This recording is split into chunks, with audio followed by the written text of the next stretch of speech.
Welcome everyone to the first week of Effective Copywriting. I am Katie Will, your instructor, and I am excited to have you here. To kick things off, I will introduce myself and tell you a little bit about my background. I'm currently the marketing coordinator for Learning Resources Network, where I execute print and digital marketing efforts. I also serve as content creator, gathering and writing member success stories, how-to articles, and much more. In addition to my work at Learn, I also do some freelance copywriting work for some nonprofit organizations and advertising agencies. I've written everything from promotions for nonstick additives for paper to press releases for independent film festivals. And before I started at Learn, I worked for 5 years at MLive Media Group, Michigan's largest news source, covering business news and writing features. So on that note, let's get things started. For this week's unit, we're going back to the basics. What makes good copy and what makes bad copy? Good copy, more than anything, has a great lead, and it lets the reader know right away what they're in for. Good copy also gets to the point. This means cutting out excessive phrases and rewording your sentences to be more direct.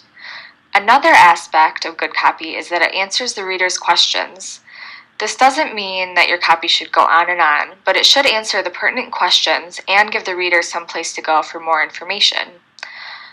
Good copy avoids verb phrases, it reduces wordy phrases to singular words, and it avoids vague nouns. Unfortunately for all of us writers, there are a lot of things that can lead to bad copy. Bad copy is hard to understand for the reader, it's hard to finish, unclear, or all of the above. It doesn't address the reader's needs or pain points, and it leaves a lot of unanswered questions. Also, bad copy includes a lot of jargon, the use of big words just for show, or a lot of redundancy. Bad copy can also include a lot of instances of to be or to be verbs, such as is, am, was, were, being, or been. Flat, wordy writing like this can cause the reader to lose interest. And substituting stronger verbs for to be enlivens your writing and makes the reader more engaged. There are some easy ways to get rid of to be in your writing. You can look for the doer in your sentence. Who is performing the action? And then make the doer the subject of your sentence. Once you've done this, you can substitute more expressive words for the to be verbs. Also, you can avoid beginning sentences with it is, there is, or there are, and this will help you to reduce or eliminate to be's in your sentences. And you can avoid the use of phrases such as is happening, is going, and is deciding. Here's an example of some lackluster copywriting. Right off the bat, you can see that it focuses on the we instead of the you, the reader. It doesn't really tell you much at all about what kinds of products or services they're offering or answer any of the reader's questions. Now that you have your destination and you've identified your audience, you can start plotting out the turns or landmarks that you'd like your reader to hit along the way. First, the headline. You should spend just as much time working on your headline as you do the rest of your copy. Don't treat it as an afterthought once your copy is written. Your headline needs to grab your audience's attention and convince them to look on further. And the key to effective headline writing is to get to the point. Next, your subhead. The subhead should complement the headline. While the headline is meant to catch your audience's attention, the subhead gives them a bit more information and works with the headline to tease your audience. Next, you should define your unique selling propositions or your key selling points. These are the elements of your copy that communicate the benefits of your product or service. This is where you provide details that persuade customers that they need what you're selling. Then you need to let the reader know that you've said your piece and that it is time for them to take action. This lets the reader know that they've arrived at their destination. This is where you can include your call to action with your contact information. This should create a sense of urgency and give the audience clear directions on how to respond. And any additional information. Sometimes you'll need to provide additional information about your product or service to clarify your message. Now that you have your destination and you've identified your audience, you can start plotting out the turns or landmarks that you'd like your reader to hit along the way. First, the headline. You should spend just as much time working on your headline as you do the rest of your copy. Don't treat it as an afterthought once your copy is written. Your headline needs to grab your audience's attention and convince them to look on further. And the key to effective headline writing is to get to the point. Next, your subhead. The subhead should complement the headline. While the headline is meant to catch your audience's attention, the subhead gives them a bit more information and works with the headline to tease your audience. Next, you should define your unique selling propositions or your key selling points. These are the elements of your copy that communicate the benefits of your product or service. This is where you provide details that persuade customers that they need what you're selling. Then you need to let the reader know that you've said your piece and that it is time for them to take action. This lets the reader know that they've arrived at their destination. This is where you can include your call to action with your contact information.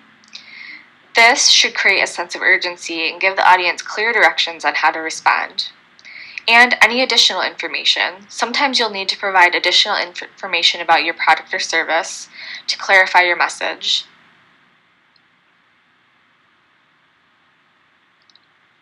Now that you have your roadmap, you can go back to the beginning and start crafting your copy.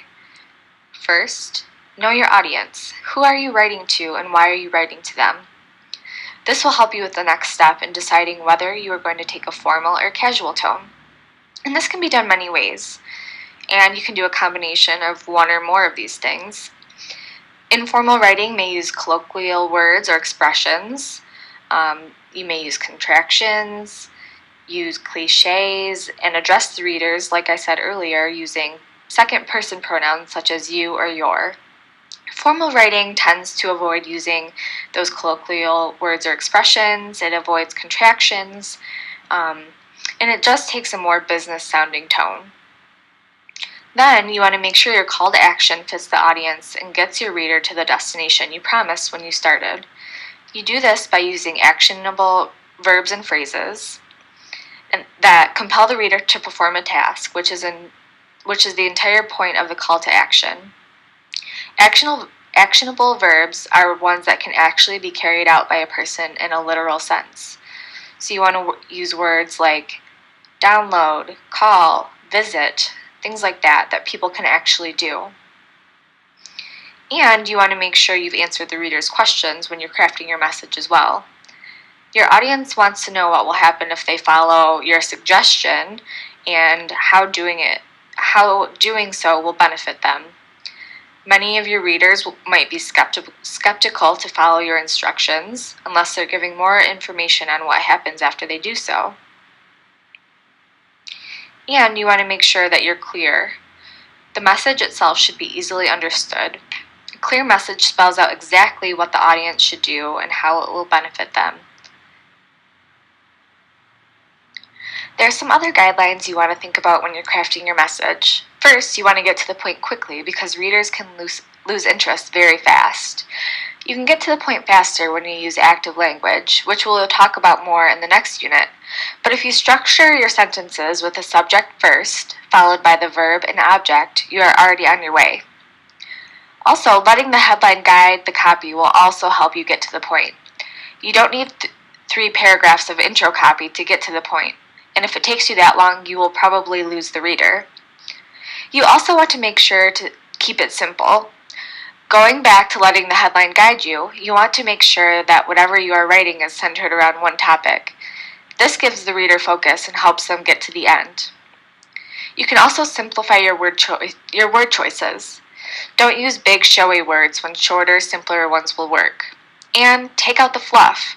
We all use it, but a good way to cut out the clutter is to go through your writing and cut every instance of that, is a, the fact that, in many cases, who is, which was, and see if it still makes sense. If it does, leave those words out. You don't need them. And last, have a second set of eyes. Your eyes see what you intend, not necessarily what is actually there. So having someone else read through your copy is an important step in crafting your message. When it comes to crafting your message and audience adaptation, you definitely want to let the audience drive you. Here are 4 examples of some copywriting and calls to action. Notice how the 4 examples use different language and they definitely know their audiences. You see great examples of action words like sign up, learn more, get started, and take notice of the different language they use and the descriptions. Here are some other great examples of copywriting from across the web. These are 5 very different companies with 5 very different audiences. And I thought you could take a look and see the different kinds of language they use, the different calls to action they use, and use them in your own writing. So with that, I will open the floor for questions.